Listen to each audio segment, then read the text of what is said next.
Going to try to show you drill work of it in practice, and then show you game clips of it as well, okay? So here's an example of a center and a left guard on an ace. And what we're trying to do here, this is an ace and a feed. Because we're going to employ a root technique, a snap by the center with a zero technique, we want to get long, throw our feet back under us very quickly, and root, get our double under, both hands underneath, make that nose tackle play the center alone, and then the high leg, as we talked about in session 1, is going to come and get his shoulder down on the hip, hopefully, and feed that nose tackle laterally. Then the center, or sorry, excuse me, the guy that's feeding the left guard in this situation can work laterally to the backer that he's pointed to. So here's an example of it. Okay, you can see the center stepping, getting double underfitted, making the nose play him as an individual block, and then the left guard here is going to hit. Not a great job on the high leg here, okay? We do it actually better in the game, but we want to high leg and try to feed that guy, laterally shove out, make that guy cross the nose of the center's face, and then we're able to get square off to a backer and get to that climber sled position as we talked about in session 1. Here's an example of it in a scrimmage situation. Been using this technique for years. This is the center going to root a big 325-pound nose tackle, making play the center alone, the D tackle, and then the guard here, the right guard, is going to work that high leg feed all the way back to 43. And you can see the disruption that it creates. There's the feed, there's the high leg. You're sitting there waiting on the backer in this situation, and the nose tackle is just really removed. A great job here by both center and guard, removing that big nose tackle all the way out to the C gap, past the close hinge. And again, this is a scrimmage, but it ends up in a 96-yard touchdown. We'll kind of go fast there. Here's an example of an ace with a throw.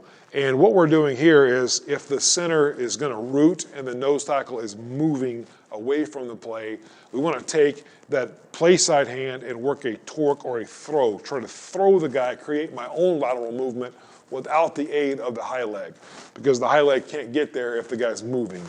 So you can see right here the nose tackle's moving.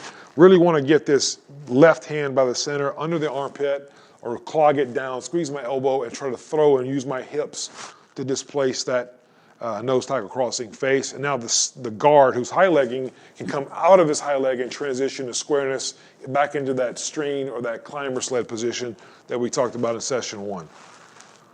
Again, here's an ace and a throw. You can see the left guard working the ace technique, looking to get down. The nose is not there.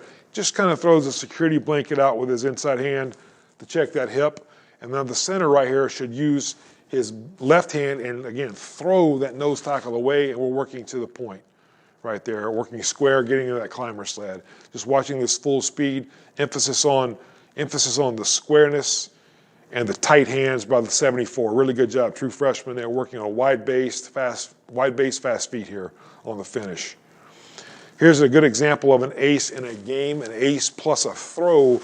Nose tackle is going to work away from the play. We're running to the right here, the nose tackle is going to work play side.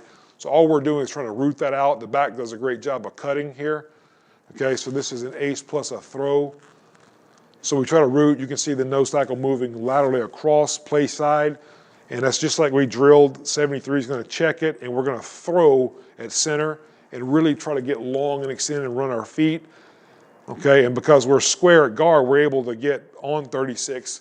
Not as great as I'd like. I'd like to get that helmet play side here with the left guard, but he does enough to get the play going and put the guy on the ground. Really good run there. Here's some deuce variations, very similar to the ace. We usually use an ace technique when we're playing a 3-4 odd structure, 3-3 stack, if you will, with a zero nose.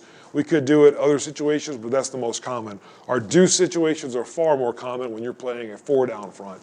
So this would be play side guard, play side tackle on a deuce.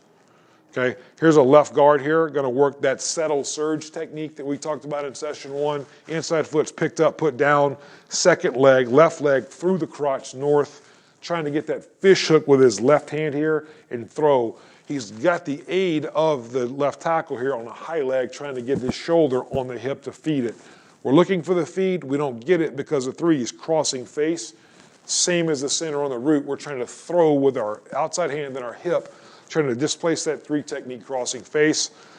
You can see 77 here is checking it, and he's perfectly square with a wide base, able to transition to a climber sled position here on the backer he's assigned to. Here's a deuce plus a throw. Right here, we get a little bit of a high leg implemented. You can see 73 trying to get north right there with that second step. We get a feed, and then the guard is able to throw as well. And the left tackle here, 77, is able to, come off with fast feet, wide base, and squareness, and come through with his hips on the linebacker. Here's an alert deuce with a throw. So an alert deuce is, we use this when we have maybe a right tackle here, 64, and a right guard here, 75 in this example, with a 2-eye. We're actually going to employ a down block here with the right guard. And if the 2-eye crosses facing the B gap, we have the high leg coming for a cleanup, okay? And that's why we call it an alert deuce as opposed to a deuce.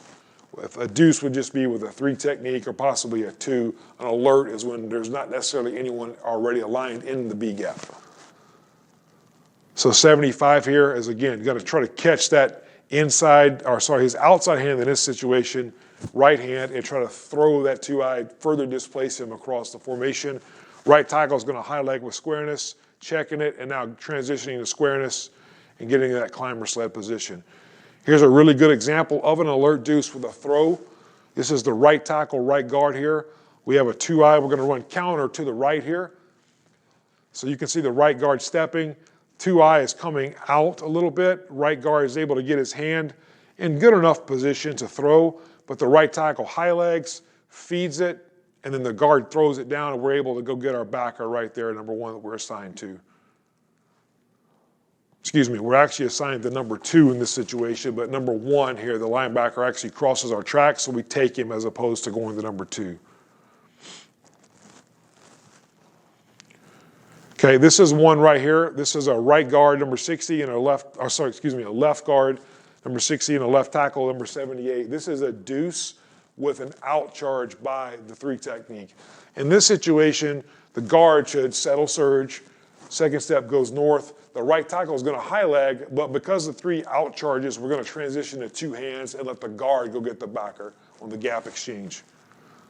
So 60 right there, a little bit too much into the outcharge, but he's able to rebound off the foot and go close the window. You can see the right tackle work his high leg and transition to 2 hands into the climber sled right now on the outcharging 3 technique to finish.